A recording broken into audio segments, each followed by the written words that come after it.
this episode of the Half-Life Show, we talk to Priyanka Shetty, an actor, director, and playwright who left her secure software engineering job to pursue a life of acting and theatre performance.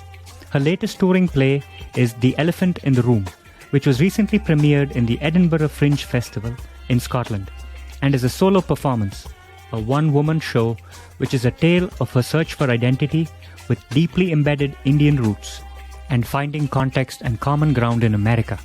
In this podcast episode, we hear tales from Priyanka's show on the road, the things that go wrong, and how the show must go on no matter what. We also go back in time to discuss how exactly Priyanka transitioned from software into a life she always dreamed about as an actor. We talk about how to deal with criticism constructively and the power that words have in people's lives and how inspiration takes many forms. It takes a lot of courage to pursue our dreams, and we are always in awe of people who do, especially when they do it for the love of art. We hope you enjoy this episode. Thank you for listening to this episode of the Half-Life Show. Now on to the show.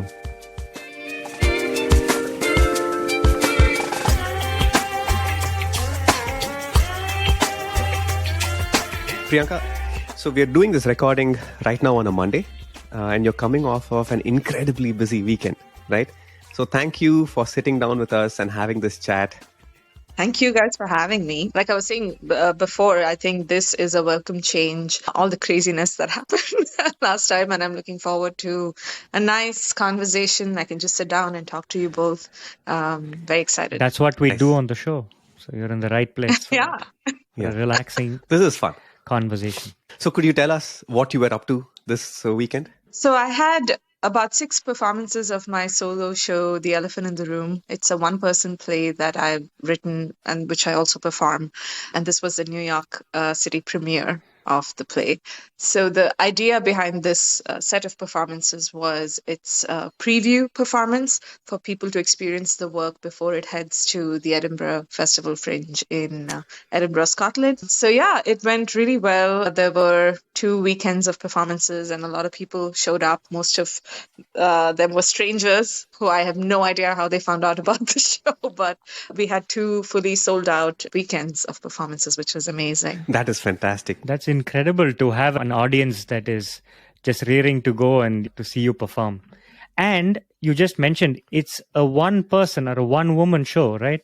So no pressure there for you. If you mess up a line, it's all on you. No one's there to help you out. But there's a unique thrill to it about performing solo and holding a full hour of an evening or afternoon on your own and engaging with the audience. It also can be very lonely because the process of coming up with a solo show, you write it alone, you rehearse alone, sometimes without a director present. And the moment it stops becoming lonely is when you step on stage and you have the audience with you. That's when it becomes from solo to communal, right? So that's one of the thrills of doing solo performances. So it was great to have just spent 6 of those hours with a full audience in there who are also listening and responding to you in that moment. And it's like a shared experience, really. And each show feels different based on who's sitting in the audience. It's amazing. Yeah. And this performance that you just had in New York, it was at a pretty well-renowned theater, right? Yeah, they are a Drama Desk award-winning, very reputed theater in New York, off-Broadway theater. And they have this festival every year called East to Edinburgh, where they invite performers from the US, maybe mostly East Coast and New York performers who are taking a show to the Edinburgh Fringe. And they offer the space to us, and then the performers get 100% of the box office sales, which is also amazing. So it really, it's recreating the circumstances that you have and the parameters that you have to work with in Edinburgh Fringe, where it's also very touch and go. You have to come, set up, strike, and leave because right after you, there's another act performing. So they try to recreate that experience for us here so that we are already kind of primed when we get to Edinburgh. Yeah. This is something that even Vikram and I experienced when we were part of a band, Black Earth, playing music. When you perform at a popular venue, say like 59 East 59, that's what it's called, right? 59 East 59? Okay, so if you perform at a big stage, the patrons who come to these places are seasoned patrons. They regularly watch shows. They have certain expectation out of it. And if you think you've done well from a personal bar measuring yourself kind of a thing. So if you go to a big stage and if you think you've done well, it is a good feeling because it's really good feedback. You're getting this feedback from seasoned patrons. Yeah, and also it's kind of like you're putting yourself out there. If you bomb, then it's going to be pretty bad too, because they know what they are coming into. They're seasoned theater goers, like you said, and word of mouth is everything in theater. And I don't think our second weekend would have sold out if the first weekend hadn't gone on well. So while it was amazing to be in their presence and share my story with them, it was also a little intimidating to be in New York, especially with reviewers coming in and everything. New York critics have a reputation for ripping apart shows. So, but that's part of being an artist, right? You're kind of at everyone's mercy a little bit. All you can do is work on your craft and put it out there, and the rest is not in your control. You just mentioned about the nerves, right? Does that ever get easier? Like in the sense you've done a ton of performance at this point. You've performed at big venues, sold out shows, and you have sort of performed the elephant in the room multiple times, right? Does it ever get easier? Like, so you've performed 2 shows every day on Friday, Saturday, and Sunday this last week. So was Sunday easier than Friday in terms of the nerves, or was it still nervous going on stage?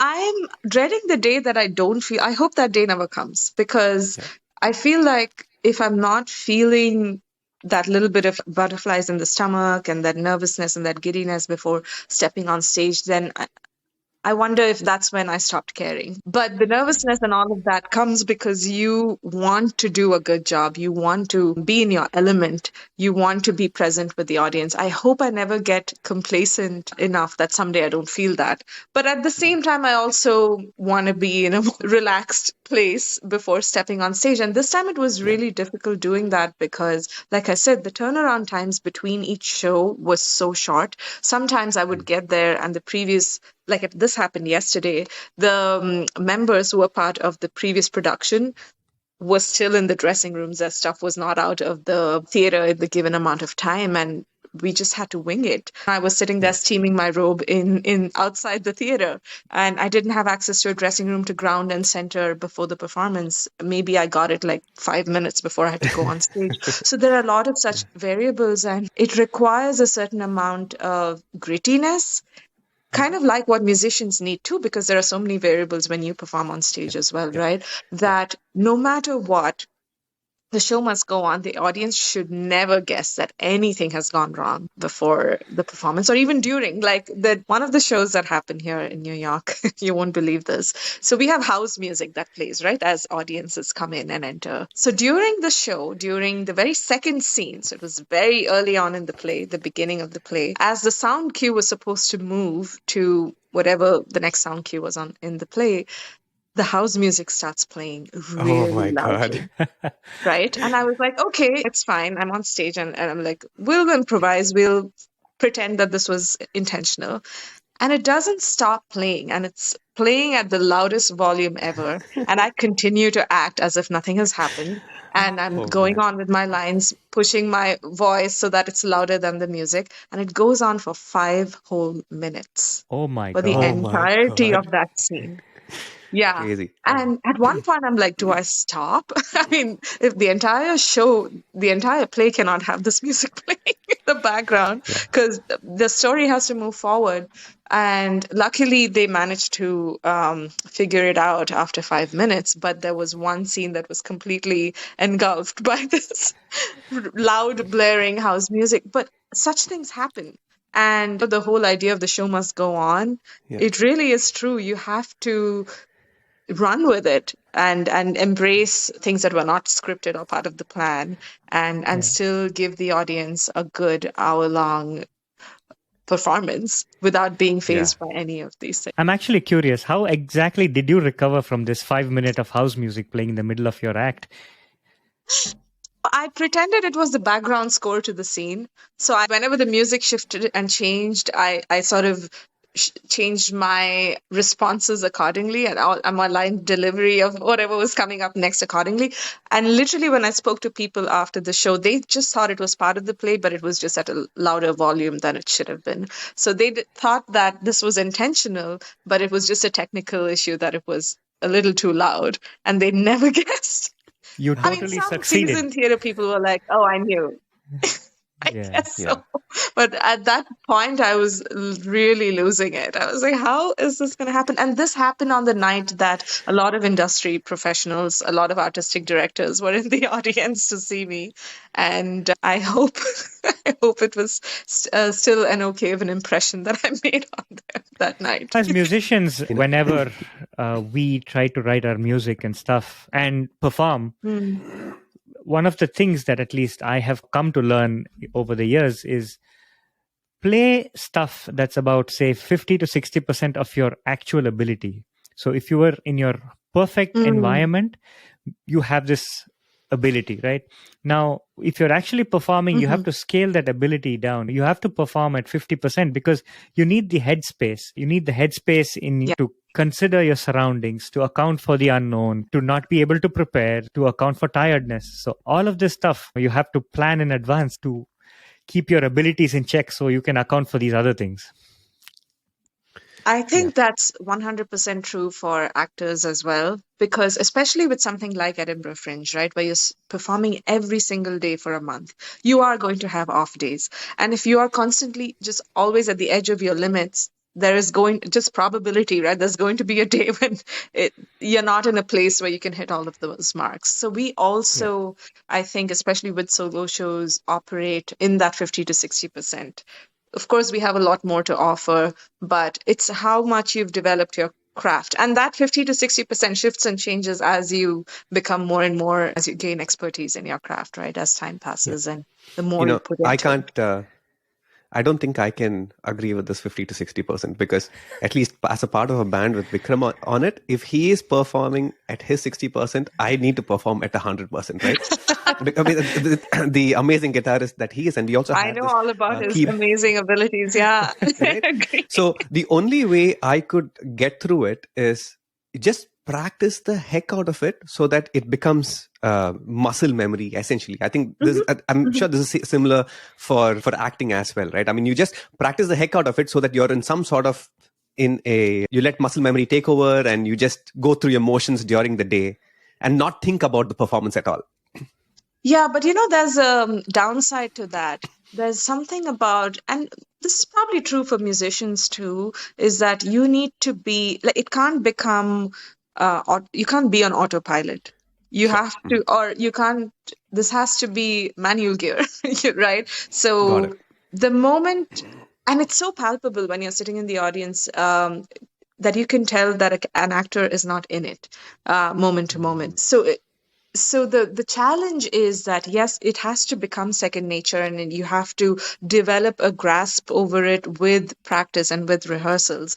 But when the moment comes, you have to perform as if this is the very first time you're saying these words. Okay. Because what happens is with acting, if you're not present in the moment, saying those lines as if those thoughts are just occurring to you in that moment, it becomes rote. So when the audience is watching you, they know that you're not in it. You're just saying your lines and you're moving from scene to scene. And I find that with solo performance especially, it's so important to be in the moment and really not be on autopilot and allow those thoughts to come to you as if for the very first time. And what helps is who's sitting in the audience changes, right? So they are your scene partners in that moment. So the way they are listening and responding to you feeds how you're going to say your next line. So that really helps in staying with that. But it kind of is finding a middle ground between the two, where, yes, you have to practice and rehearse and be at a very good place where you can consistently hit those points in your performance. But there's also an element of improvisation and staying in the moment where, in this moment, this is what is inspiring me to say my lines in this certain way. Or maybe you change something up completely. Like one of the lines I talk about is jaywalking in India and how in America it's possible to get ticketed jaywalking. And someone made it, I think it was one of the reviews that said, oh, but jaywalking is just walking in New York. And I was like, I didn't even think of that. So the next performance, I acknowledged that, except in New York, it feels just like, oh, what's something like that. So, but sometimes things like that happen in the moment because like yesterday, my final performance, there's something that I fling from behind the dressing screen and that hit the flower vase and the whole thing came crashing down in the last scene. But I had this line about, so in my play, at the end of the show, the actor or the character, Priyanka, is about to get on stage to perform the play that he just saw. So that's how it ends. Spoiler alert. But I talk about all the things that could go wrong on stage. And one of them is the need to pee in the middle of the show, right?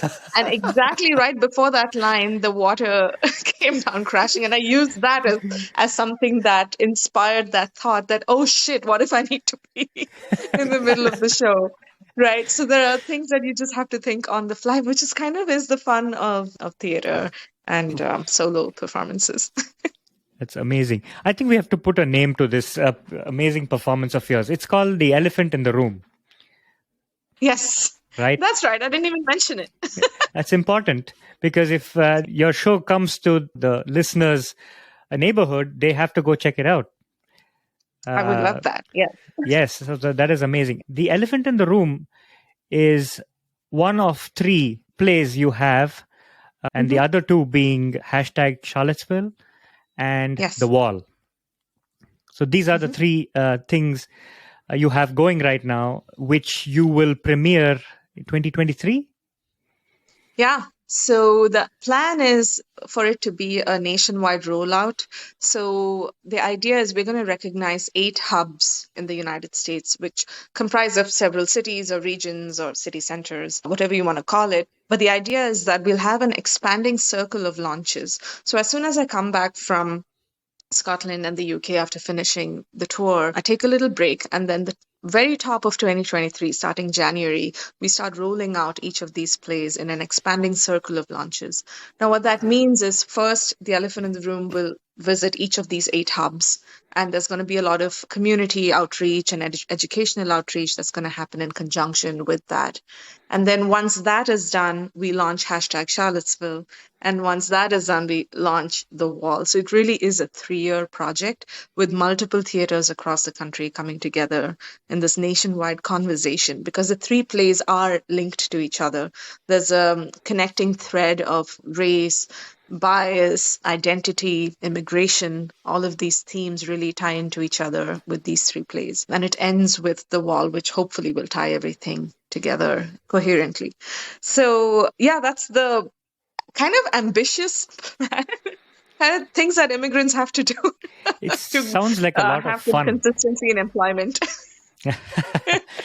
Actually, so let's go into like a little bit more about The Elephant in the Room. It is a funny take on the 2 cultures that we live in or have lived in. The Indian culture that we have all grown up with and where we live now in the United States, and how some things just don't get along and all the differences and yet commonalities you see between these 2 cultures. Mm-hmm. Right. So can you tell us a little bit more about what Elephant in the Room is actually addressing and what you want to convey through the play? Sure. It's actually a pretty specific story it's autobiographical. So it is a specific story of my personal transition from India to America as an Indian South Asian immigrant. And at the same time, it also has a lot of universal themes. So I think that's one of the reasons why this play has worked in the United States, and now I'm about to find out if it works internationally as well, is that even though it's a very specific story person, the themes that are explored in this, even outside of race and identity and all of that, we talk about love and loss, the death of losing someone that's important to you. So there are a lot of these universal themes that have appealed to people from different backgrounds.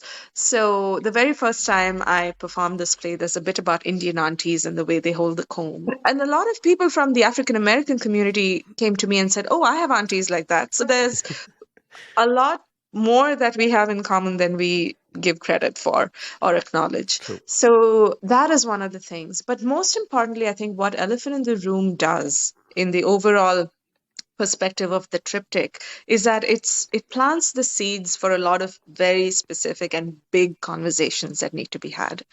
What I realize in a very meta way is that even in terms of my own experiences and life experience in coming to America and then tackling some of the bigger topics that America is currently grappling with, is that my experiences were a primer for the quest that I was about to go in terms of understanding why things are the way they are in this country and even globally for that matter.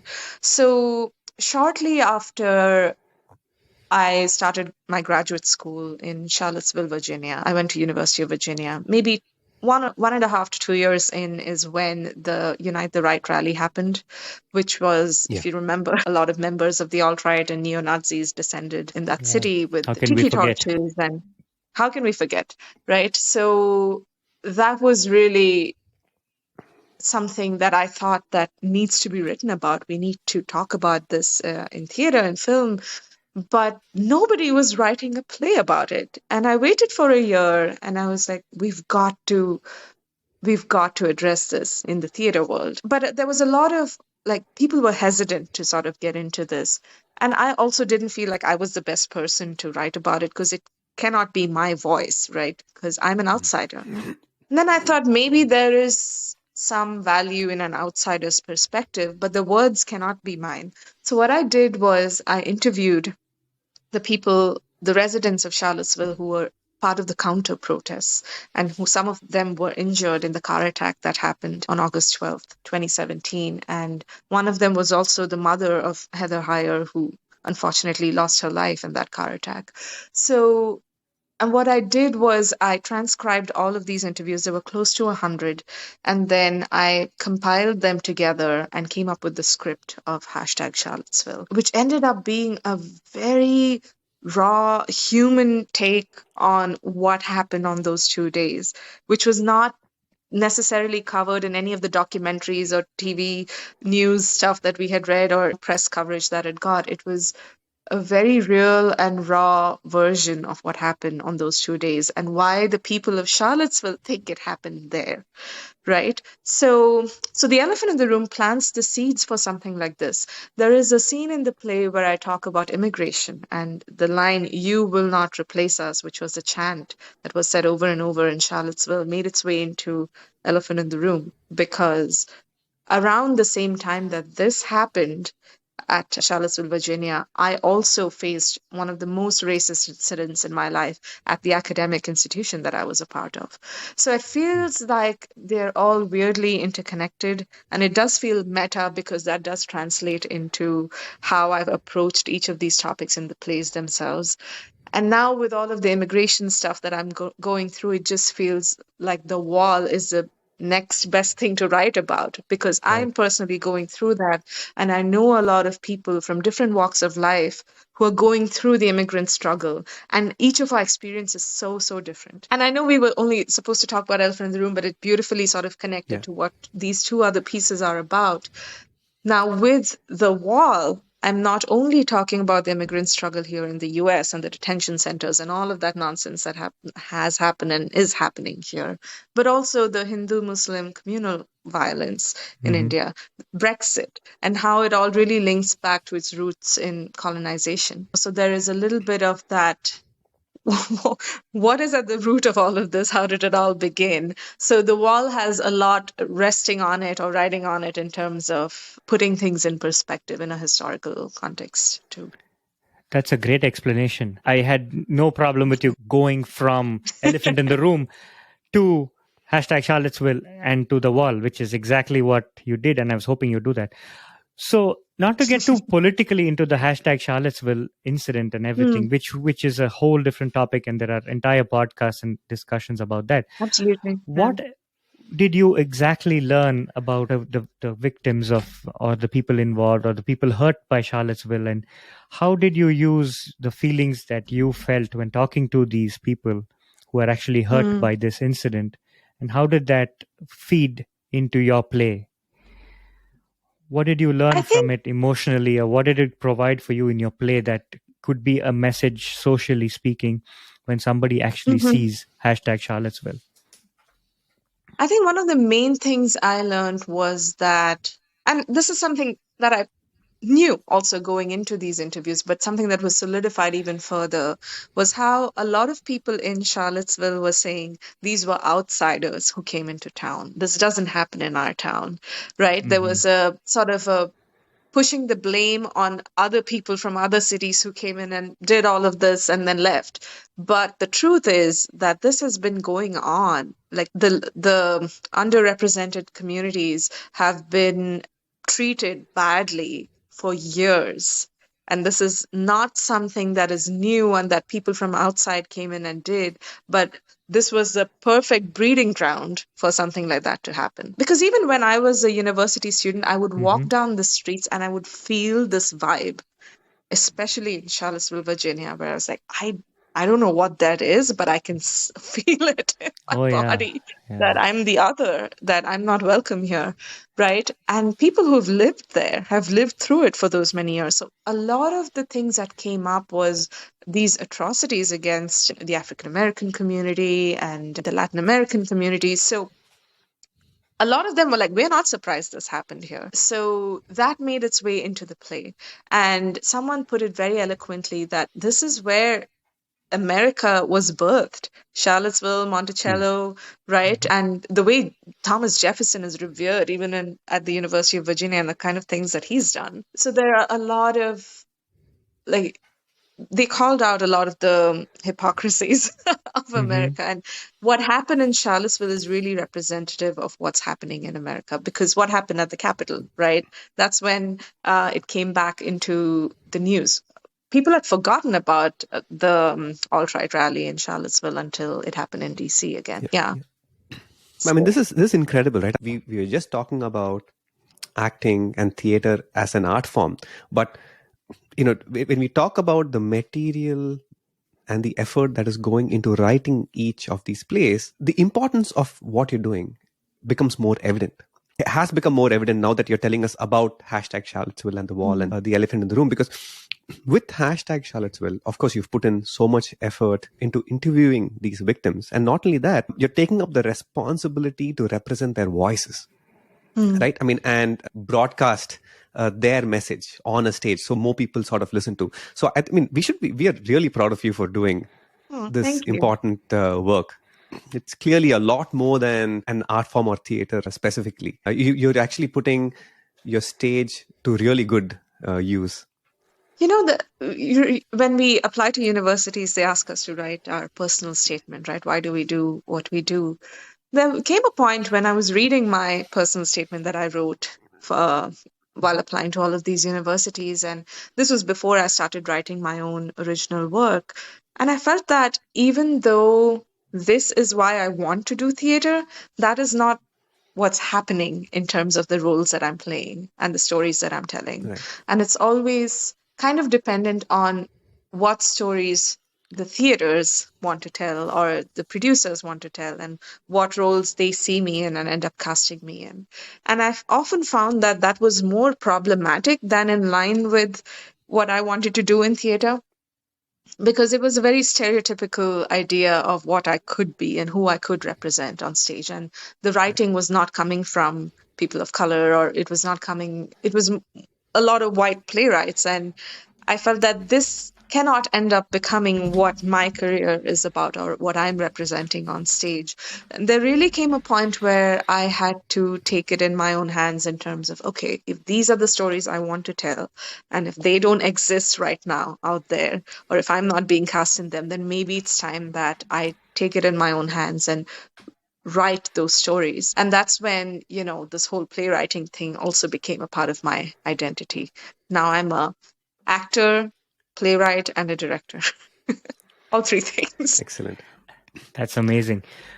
We always wonder, like, the interaction between society and art and how one can feed the other. Like, there is plenty of instances of this in music, right? Like, people have written music towards a cause, towards peace, towards being united. And because Subu and I are such heavy metal fans, even death metal has themes. For example, Gojira is about saving the environment. Okay, Yes, I'm a huge Gojira fan, by the way. Oh yeah, there you go. So you know exactly what I'm talking about. They have songs like about the whales and the oceans and all kinds of stuff. Yes. Yeah. So it's so amazing that with any form of art you take, whether it's like heavy metal, plays, theater, or we have poetry. Yeah, poetry, exactly. So all of this can have an underlying theme that ties into society in some way. So that is I think the beautiful thing about art. You know, how you can amalgamate seemingly two completely unknown forces together into one and present it as a message to people. Agreed. Yeah. And I'm so glad you brought heavy metal into the conversation, because it surprises there is a section in the play where it's a heavy metal scene, and then people find that out about my character, and they don't see it coming because I don't really wear my metal, I guess. But there's a moment where I turn around and I show them a tattoo of Wacken Open Air's logo I got tattooed on the back of my neck when I went there, and they're like, whoa, she really is a metalhead. So Wacken Open Air Festival, for the non-metalheads, is a really big festival held in Germany. Yes. That brings together some of the biggest metal acts in the world. And it's really a thing to behold. I wish I can make it there sometime. It's like a bucket list item I have, but it's awesome you made it there. And next time I go there, I mean, it's not like I have been, but when I do go there, I'm going to get a matching tattoo with you. Yes, but we can sport those. No, it was amazing. I saw Gojira live there, and I met them in person, and it was... Oh my God, wait a minute. You can't drop that just like that. That's a total bucket list item. Okay, now I got to ask. Sorry, this is an important question. Are you a Joe Duplantier fan or Mario Duplantier fan? Which brother are you a fan of? Of course, it's Joe. Everybody is Joe Duplantier. Nobody cares about the drummer. Joe Duplantier is the guitarist and vocalist. But Joe is really, really good looking and cute. He's like the Benedict Cumberbatch of metal music. Joe Duplantier. No, don't do that. Oh, man. But I do love both of them, but I'm definitely Joe Duplantier. Yeah, okay, before you've already gotten into the weeds, so let me pull you guys back. Okay, so now coming back to this role of art in society, right? That's what we're talking about.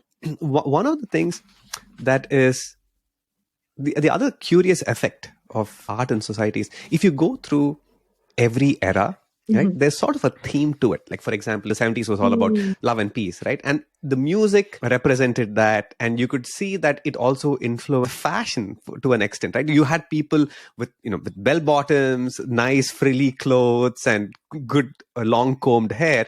And that was in the 60s and 70s. And then you go to the 80s and 90s in the time of Black Sabbath and Metallica and all of that. And, people pretty much lost the bell bottoms and took up much more like shredded jeans and distressed jeans. There's a lot of stuff going on. I mean, you have art in your society, and humans being these social creatures that we are, we allow it to influence us in so many different ways, right? I mean, if you take even say like hardcore death metal and all that, there's certain kind of people who come to this kind of the open FS that you're talking about. You have a lot of piercings and a lot of tattoos, I guess, and so on. So now, so Vikram and I we sort of look at it from the lens of music, but how is it in theater and acting in general? You said you did your master's in fine arts at the University of Virginia, right? So when you're going through this program, do you learn about the history of theater? Yeah, we had this whole course about commedia dell'arte and a lot of old-timey ways of the Lazis and things like that, period drama, Shakespeare, Moliere, and all of that. But it's less academic. When you do an MFA in acting, it's less academic and more practical in terms of being on your feet and working on plays and doing scenes and scene work and objectives and actions and this and that. So while there was a little bit of history that we learned and script analysis and all of that, I don't think it was a very research-oriented thing that course is not meant for that. So a lot of those gaps we have to fill on our own in terms of reading and researching and figuring out what the history of theater has been over the years. That question would be different for theater performers in India versus, theater performers in America. And I feel like I'm kind of stuck in the middle where now I don't have a context for what the pulse or the pulse is in India. And now I'm still trying to figure out where do I fit in terms of how art has progressed in America. So I'm kind of in the middle at this point. But I definitely feel that the focus has shifted a lot towards new work. More and more theaters are now interested in talking about contemporary issues than ever. There is a lesser focus on the classics, and people want new work, or at least work that is talking about things that are contemporary. And even classics are being recontextualized. Shakespeare and Molière, it's being recontextualized in terms of what we are going through currently, which I think is a great trend, and I hope it continues, because like we were talking, art is connected to politics, art is connected to what we are going through as humans right now. And the more socially aware plays we are putting out there, the more I think we are becoming capable of tackling whatever it is that we're dealing with right now, right? So the trends that I'm aware of right now, especially because I'm so immersed in new work as an actor, as a playwright, and even as a director, it's become my niche at this moment. And I see more and more theaters who are interested in this kind of socially engaged plays. While it is still important to entertain the audience. It can't be like they sit there and get schooled for an hour and go home. No one's going to come if that is the case. So there is definitely the spectacle of it is important. The entertainment aspect of it is important. Humor is important when it comes to really heavy duty topics. And that's also something that I try to bring in to my work a lot. Elephant in the Room begins with a humorous take, and it really is a comedy until it gets darker and darker. I found moments of humor in a play like #Charlottesville, which is really, really heavy subjects that we deal with. But I think that's also an important vehicle to sort of let some of those larger topics land. So in terms of trends, new work is definitely becoming a thing. A lot more and more playwrights who are creating socially relevant plays are being recognized, and their work is finding a home in a lot of theaters across America, at least. Yeah. Like Subu's question on your Master of Fine Arts, right, from the University of Virginia. Yeah. To us, it's really cute. We are really curious, I guess we would say that. What do you learn? Like what skills and how? So I have to do my due diligence, right? So I went to priyankashetty.com, which is your website. It'll be in the show notes, right? And I went right up there and I clicked resume. I'm like, all right, let's see her resume. And I scrolled right to the bottom. And this is a really interesting thing I found. I totally wanted to ask you about this. Your skills says stage combat, unarmed rapier and dagger. Okay, can you explain to me what skills those are and how I should avoid them? So it's just staged combat, right? It's stage combat. It's not actual combat. But, you see a lot of these Shakespeare plays where there's a sword fight or, a dagger fight, or even in more contemporary plays where it's fist fights, right? So how do you stage these so they look real, but it's totally safe for the performers to engage in? And off late, another thing that people are getting coached in is intimacy. There are intimacy directors who become part of projects like the play that I just directed at Azuka Theater here in Philly, Carroll County Fix. There were some intimate scenes between a few of the actors, and you have to choreograph them and stage them so that it's being done in a safe way that actors feel comfortable repeating that, right? So similarly with stage combat, to make sure that there are no injuries, that we are not just going... If we were doing this in India back in the day, we would actually slap someone on stage, and that is so wrong. Seriously? Oh my God. Or it would look I never thought that was real. Pretend slap. Okay.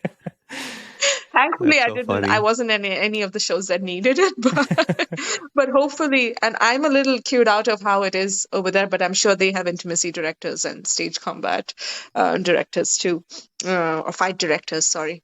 Yeah. But we were trained in that. That was part of our training. So to break it down, our training comprised of three things: acting, movement, and voice, right? So movement involved all of these things. Stage combat was part of it.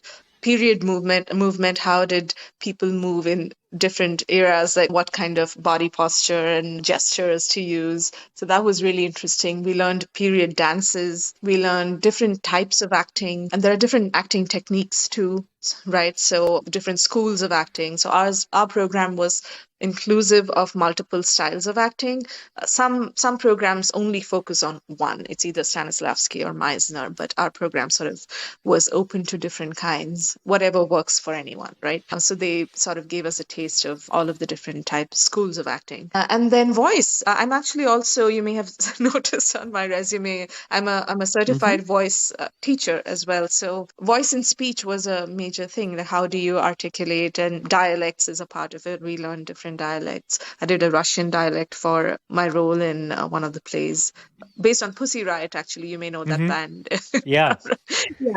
Yeah. So it was really interesting. 3 years totally immersed in learning all of these different aspects. And some of the semesters we'd have things like script analysis.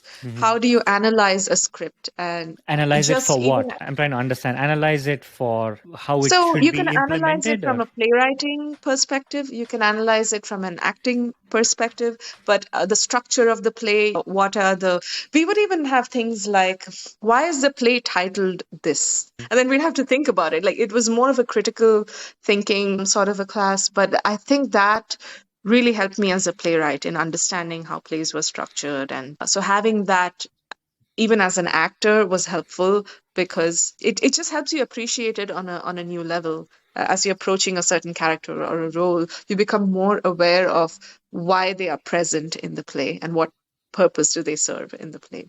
So it was really exciting, and I felt very privileged to be able to do all of that and have access to it. And ours was a fully funded program. We didn't have to, pay anything. It was a full ride, full scholarship, and we were paid to teach undergraduate students. So it was really a sweet, That's nice. sweet deal. I mean, you earned it. It's definitely an earned privilege. Thank you. You're putting all of that to important use, and yeah, I mean, I think you totally deserve that. the nice thing about hearing your description of the whole program and what you learned about it, in my mind, if anybody is listening to this, I hope it inspires them to go and pursue something like this, because our entire education in literature and the arts and plays and theater, we did do some Shakespeare in school, but it was not taught to us in a way that we would go and love it. For example, maybe a few people got it out of the program in a classroom of maybe 80 people, which is what we typically had. But most of us weren't exposed to the beauty of poetry or plays or what it is and what the world is out there for somebody who likes to do plays and stuff like that. So your description of what a Master of Fine Arts program is, and maybe how that connects to what you do as a playwright, as a director and as an actor, hopefully is inspiring for someone to go ahead and explore what this area is. Because I know the world needs more art. Absolutely. Sure. And I hope that such programs are also offered in India, because a lot of times I think if I did not have the privilege of being able to travel to another country to pursue this and spend 3 years doing this, what would I do, right? And I hope, and I know there's acting training that's being offered, but I wonder if academic institutions offer something like an MFA. I don't think so. I don't think that has become a thing yet. And I really hope that happens in the coming years. It is something that I would like to be involved in at some point in an educational capacity, and creating a program like that in India, affiliated with some university or something like that. But although I can't say that I can fully recommend it to anyone either, because one of the things that my play talks about is the challenges I faced as an international student in an academic environment, right? Of course, they bring us into the program and they think that, okay, this is great, this is a diverse group of people, but I don't think they fully take into account that you are bringing in a person from a different cultural background and with a very unique identity. They're bringing a lot with them that you may not be fully aware of. And I don't think they fully consider when programming plays for their seasons that they need to have roles for these students. So a Yeah. lot of international students in the arts have had not so good experiences in an academic setting.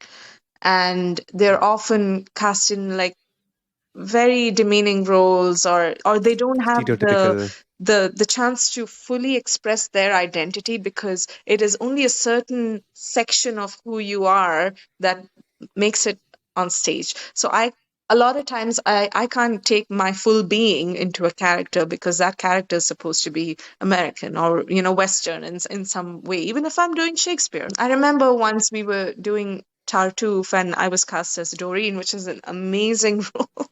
And the director wanted to put her in harem pants or something like that, as if someone had brought in.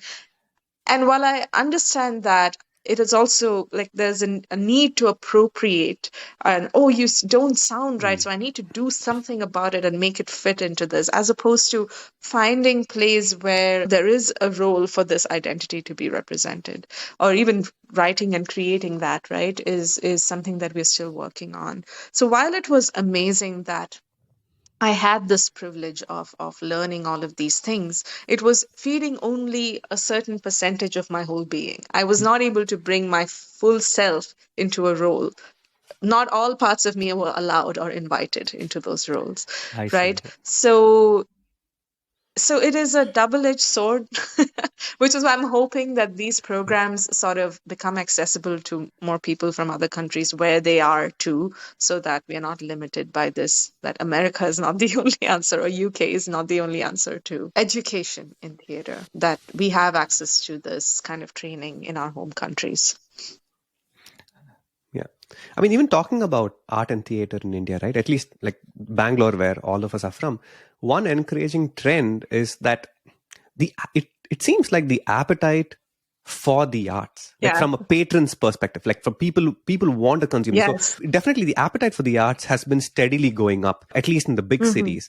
So I think that generally that's a very encouraging trend, because in the last decade itself, since when all of us left India, a lot more centers have opened up, which provides opportunities for performances and things like that. Yeah, they're doing really great things. And I think you're right about the appetite for consuming art, and especially live theater is definitely there. I had the chance to, back then it was musicals. So we did My Fair Lady, we did Fiddler on the Roof. And I don't know if you've heard of Tagore's novel, Chokher Bali, which is also a movie, but I wrote a stage adaptation of it and we performed that. And a lot of people came and they saw it and they enjoyed it. Nice. So there is that hunger and appetite for art in general, but also live theater, which is great.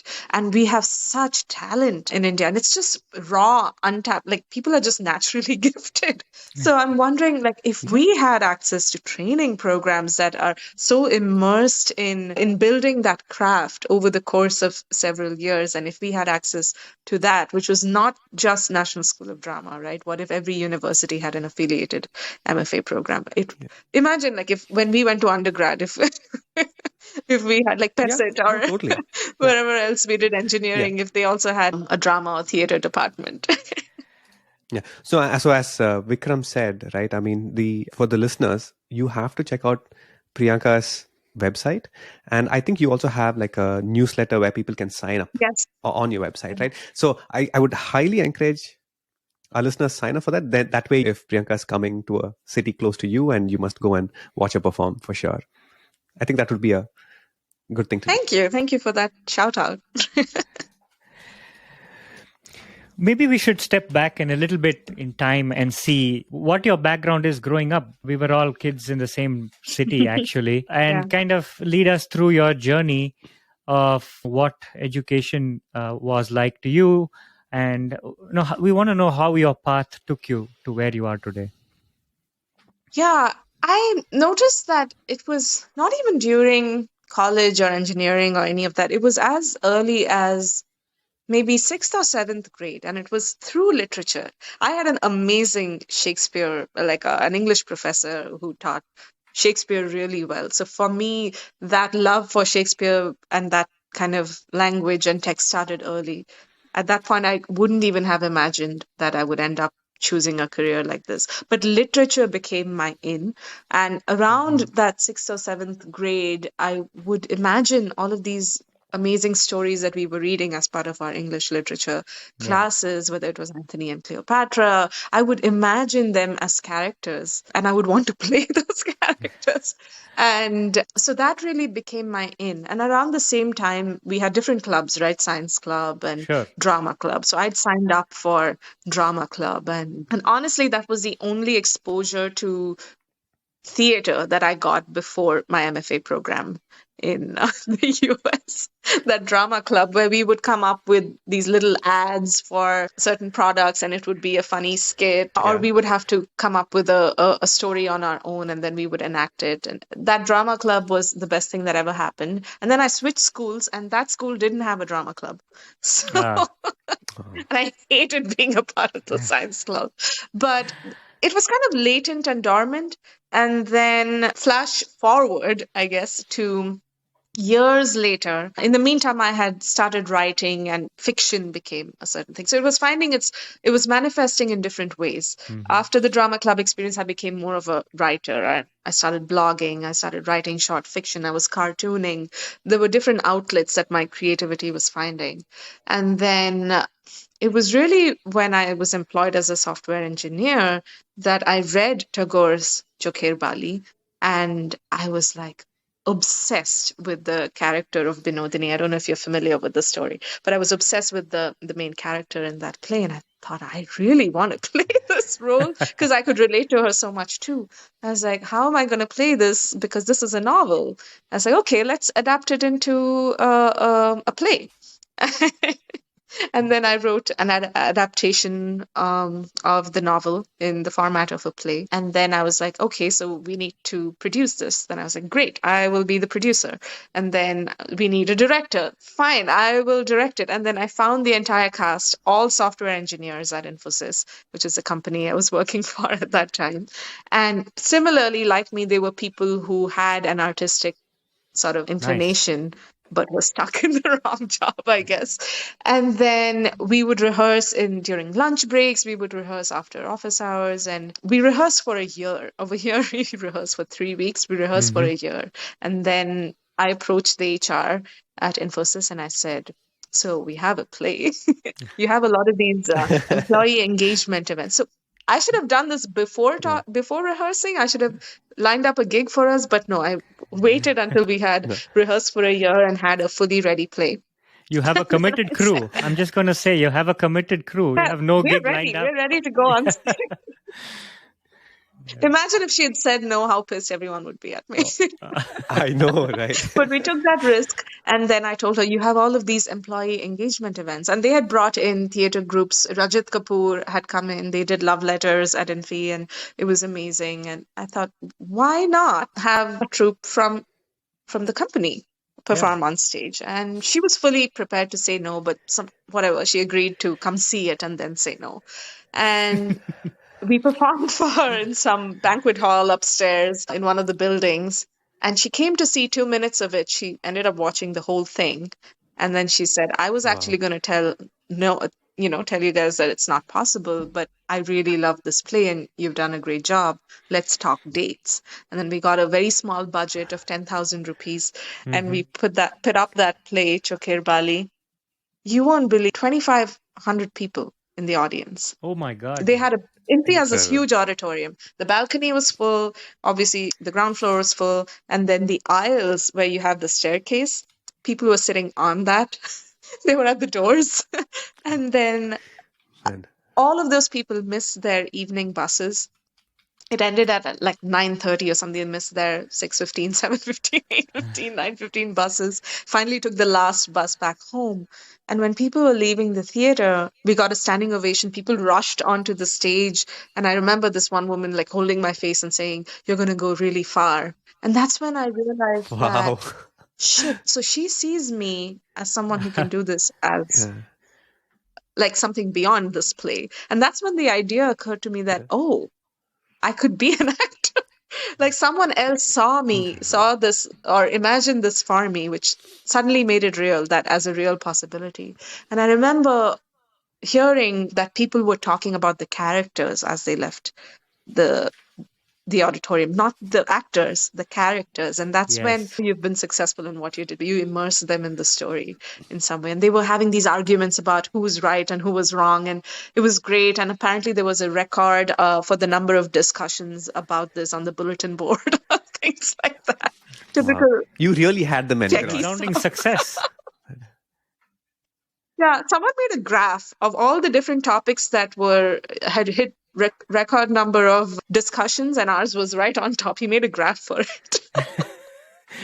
Anyway, but that was where it began. Really, that was a spark. And then they tripled our budget. We got a huge budget for My Fair Lady, and we went all out in terms of costumes and the spectacle of everything. That was a huge success. So that really set the trajectory for what was to come. Vikram and I talk about this often, which is the impact of art, of practicing arts on a young individual, right?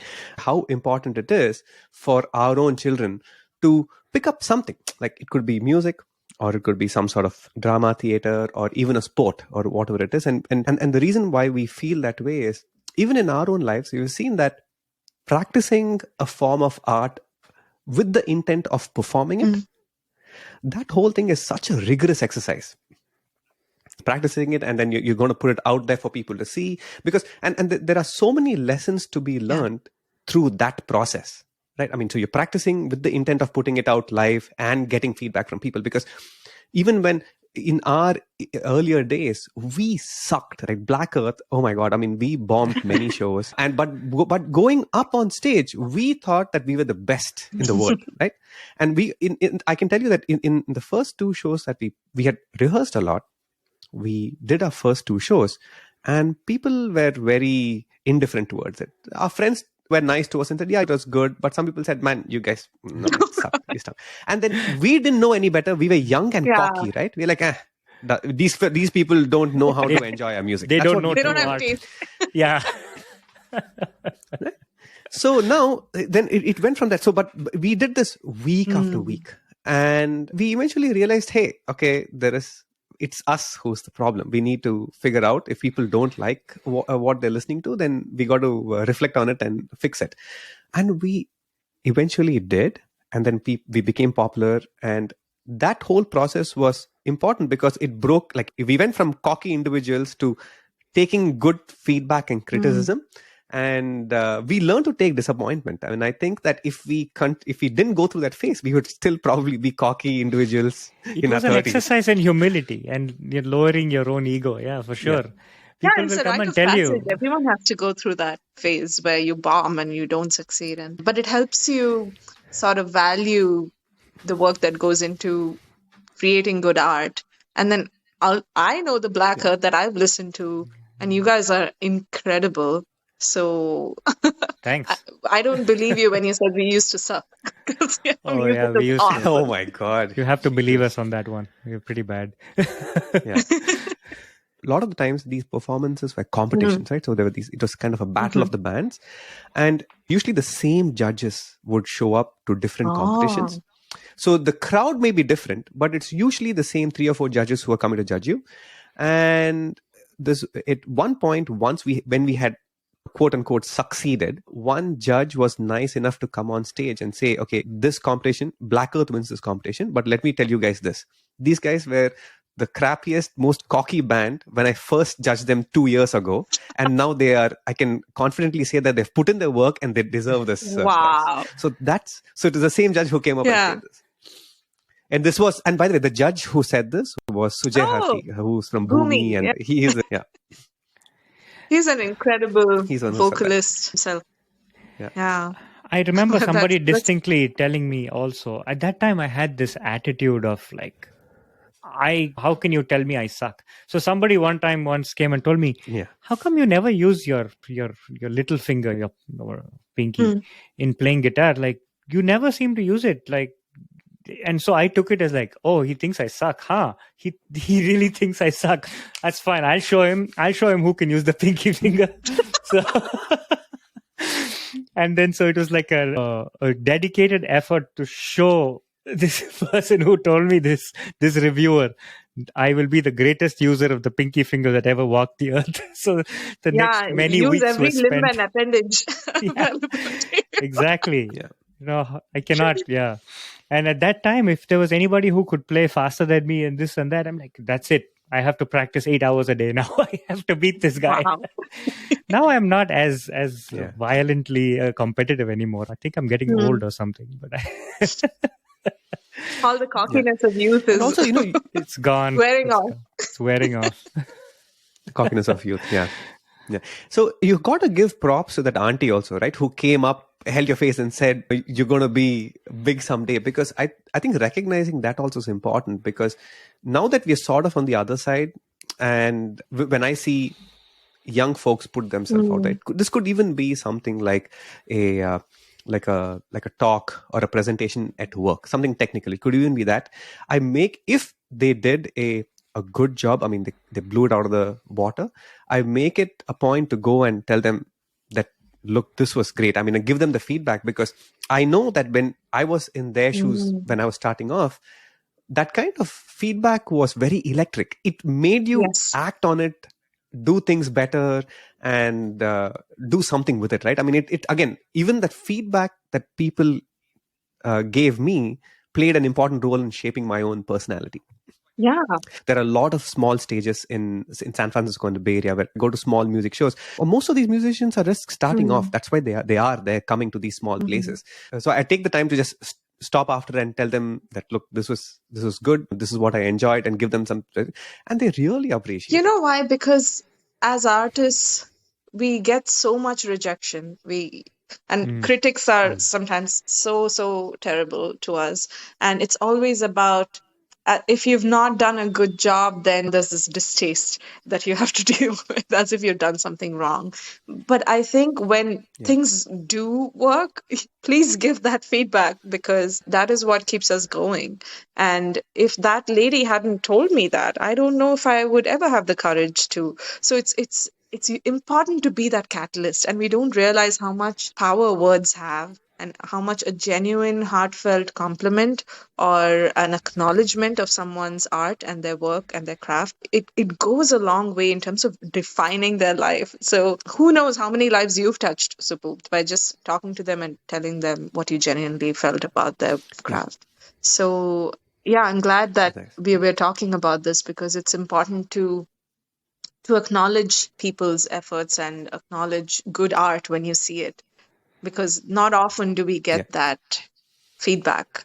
It's usually negative feedback that crowds our experience. Yeah. So we took a segue after your blockbuster show. So what happened after that tripling of the budget and bigger shows at Oh my Infosys? God. A lot of good things and a lot of bad things. So obviously, like, everyone was talking about the show. So my team that I was working for was also sort of hearing about this. Oh, Priyanka from your team. Yeah, we saw her in this play. And they're like, okay, she could have been working. There's this thing in India that if you're done with your work, then ask for more work. Like, if you stay at the office until 10 p.m., then you're doing really good. Like, the idea of being so good at your work that you finish everything on time and you wrap up and you leave by 5 p.m. is looked down upon. You're not working hard enough. So there's that toxic sort of mentality. And then suddenly it would sort of creep into conversations with my the team lead or something, and would say, yeah, you go do theater. I think you're meant for that. Little snide comments. Oh my God. It's so demotivating. Yeah, and then at some point I was like, yeah, maybe he's right. Maybe I should. But a lot of the other things that came out of it was that it was also, like how it was opening doors for me, it was also opening doors for other people who were employed at that software company in terms of wanting to do more art, wanting to create more art. And they were either involved in more of the shows that we did eventually, or they got into filmmaking and short films and things. It started finding these other outlets. It was almost like infectious, that once that spark was lit, like we Yeah. couldn't let it die. It just kept feeding more and more things, and more projects. The more you put yourself out there, the more things come to you. Like just this performance going back to New York last week, the last 2 weekends, has led to so many other people saying, oh, you have to come to Colorado, you have to come to Ohio, you have to come to this place where I live, LA. And who knows, it may actually lead to things because people know other people, and word of mouth is the best thing ever. So I guess that's what ended up happening. And I know at least two other people who I did those plays with ended up pursuing arts as a career, Amazing. right? So, Wow. yeah.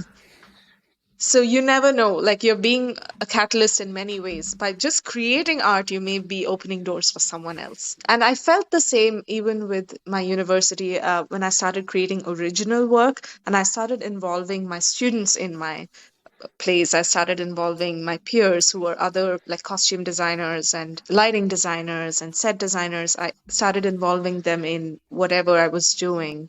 And then that led to more gigs. So, and more things on their resume. Every time this play went to the Kennedy Center, they also went to the Kennedy Center, right?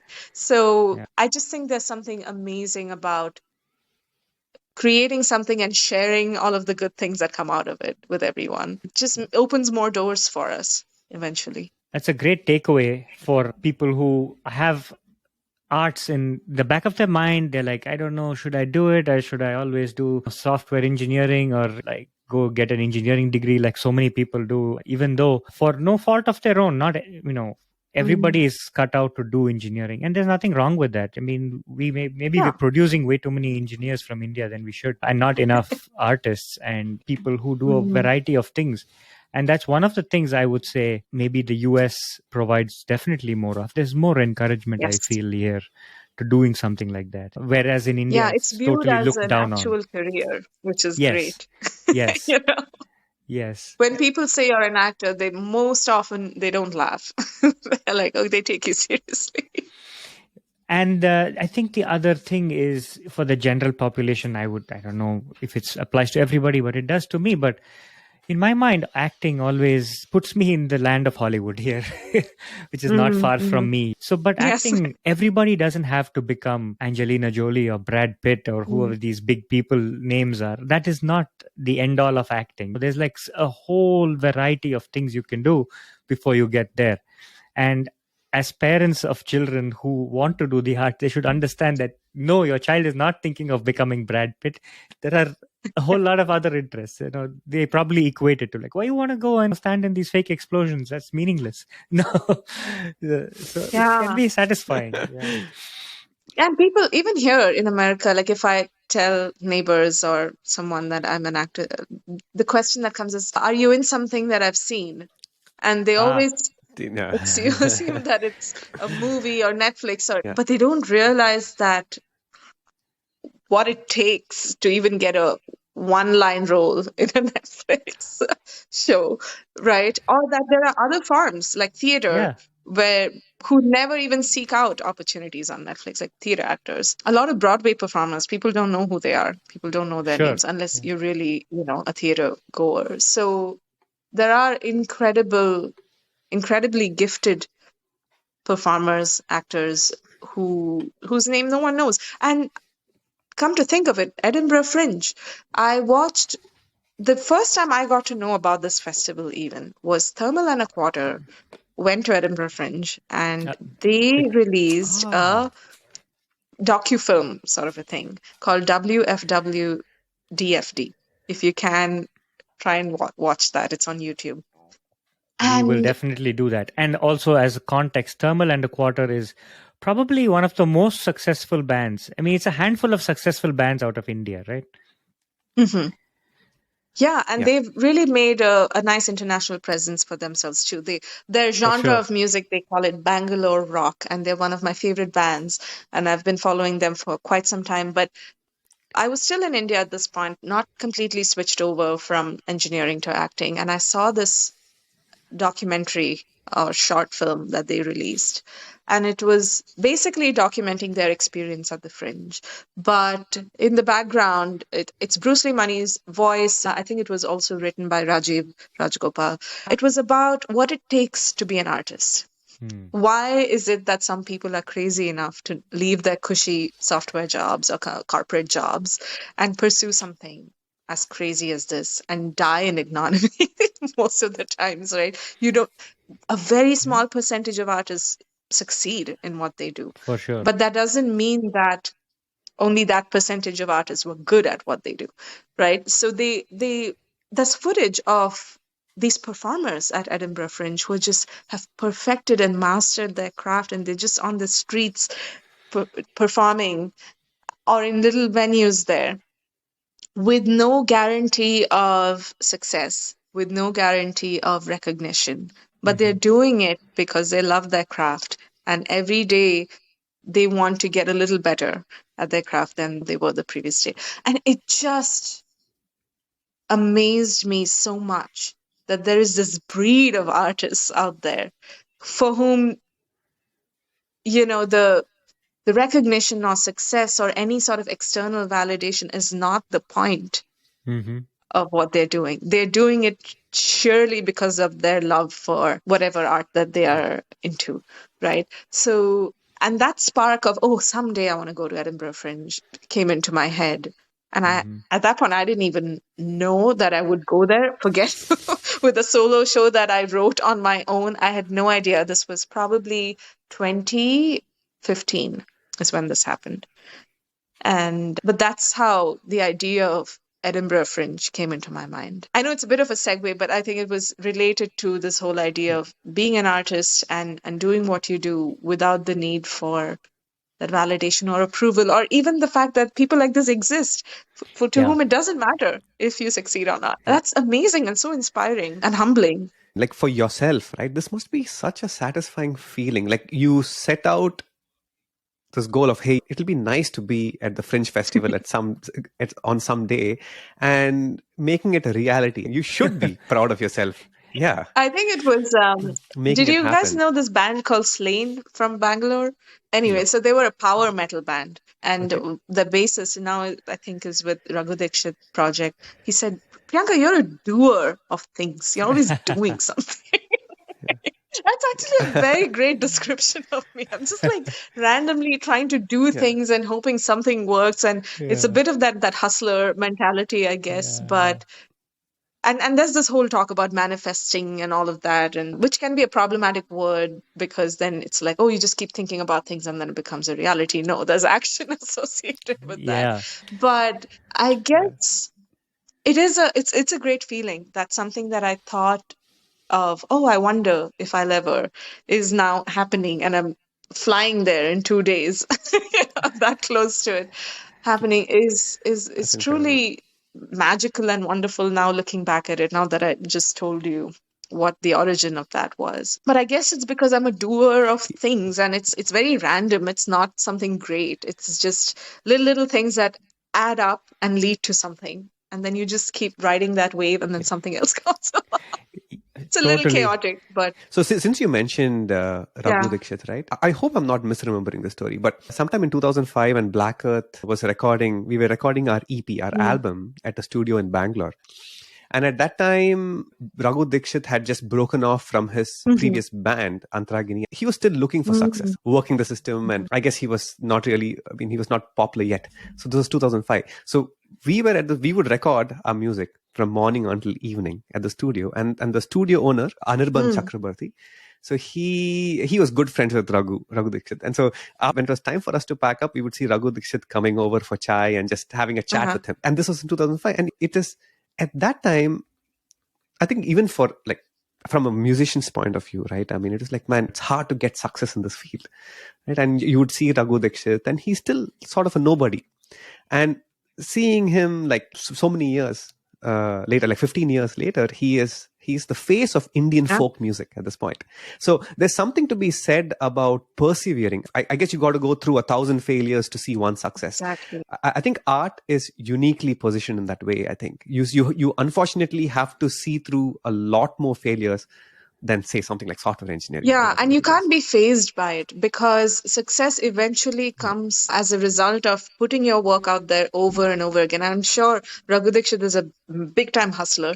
I'm sure he did hundreds of gigs where maybe two people were in the audience, and then something clicked along the way, which led him to where he is today. And that is unfortunately the nature of art, whether it's in India, America, wherever else, is that it's kind of dependent on who are the gatekeepers and are they letting you in.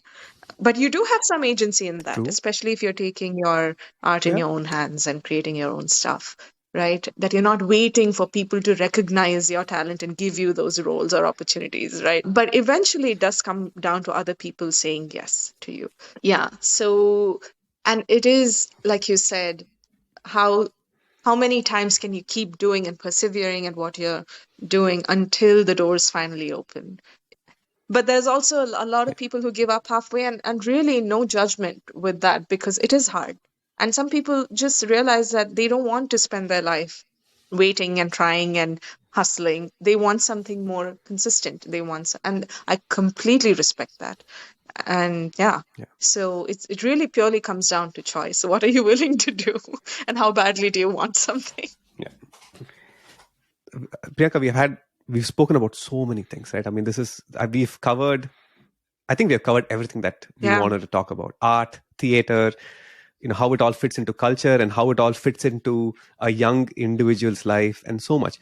Now, the one thing I have to say in the way of wrapping our conversation up is, see, before the show, we were talking about how the most important thing of a project is its name, the name that you give a project, right? So by way of that, I must say that The Elephant in the Room it's just perfect. It's a fantastic name.